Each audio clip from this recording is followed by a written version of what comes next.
Hello everyone, I am Vidya Venugopal, a professor of occupational and environmental health from Sri Ramchandra Institute of Higher Education Research in Chennai. Today, I want to talk about the pressing issue that's becoming increasingly urgent, the intersection of climate change, workplace environments, and mental health. This year's World Mental Health Day theme is It's Time to Prioritize Mental Health in Workplaces.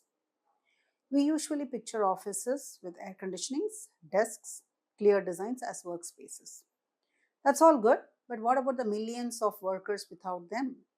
What about the unorganized workers in construction, in brick, in agriculture?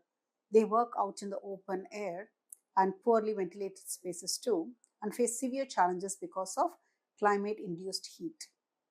It's widely accepted that climate change is inducing extreme weather events and rising temperatures globally.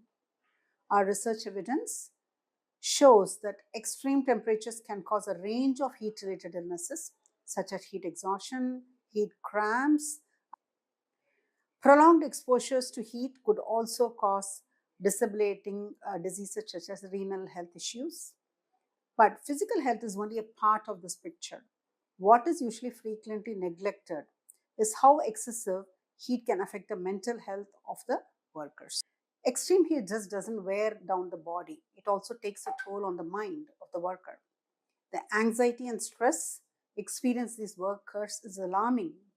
Many return home fatigued from physical and emotional stress. Mental exhaustion develops over time, leaving individuals anxious and exhausted. Temperatures aggravate tempers as well. So small conflicts escalate into battles, upsetting workplace peace. Our study has found strong links between workplace heat exposure and psychological difficulties in workers. 74% of them had reported that they are stressed and anxious about the climate-induced heat that affects them. Another issue that's hardly considered is a cognitive decline.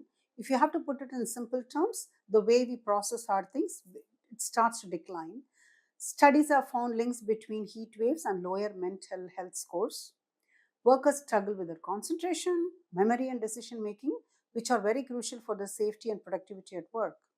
Many workers cannot sleep at home owing to the heat exposures they've had at work and at home as well.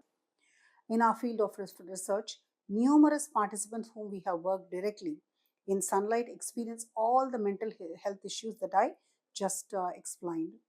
Their supervisors knew about these issues, but they had their work targets to fulfill and also productivity goals to achieve, so they couldn't do anything about it. Workers wouldn't quit due to the financial constraints. The need to reconcile their health and their family obligations worsened their mental health. Lack of choice increased their psychological discomfort, making them vulnerable to long-term mental health issues. And there is also this issue of eco-anxiety, the chronic fear of environmental change, which is another emerging issue among populations. Imagine a farmer whose crops fail every year due to rising temperatures, or a construction worker whose safety is endangered by heat, and probably he will not be able to work more hours because of the heat. Job insecurity haunts these people.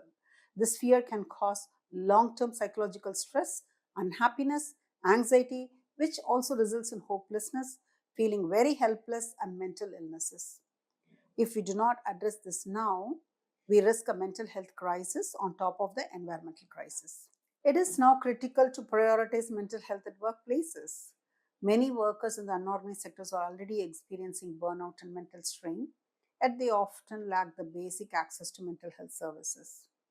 Workplace environments must evolve to promote not only physical safety but also mental resilience. This is particularly important in unorganized workspaces where the risks of heat-induced mental health issues are very high. There is a problem. Can something be done about it? Of course, yes. Addressing mental health issues in unorganized workplaces is complex, but it's necessary and it's doable at different levels. It can be done at an individual level, it can be done at an organization level, and it can be done at a policy level as well. Remember, action is urgent and evidence is very clear. The well-being of our populations today is the foundation of health of our nations tomorrow.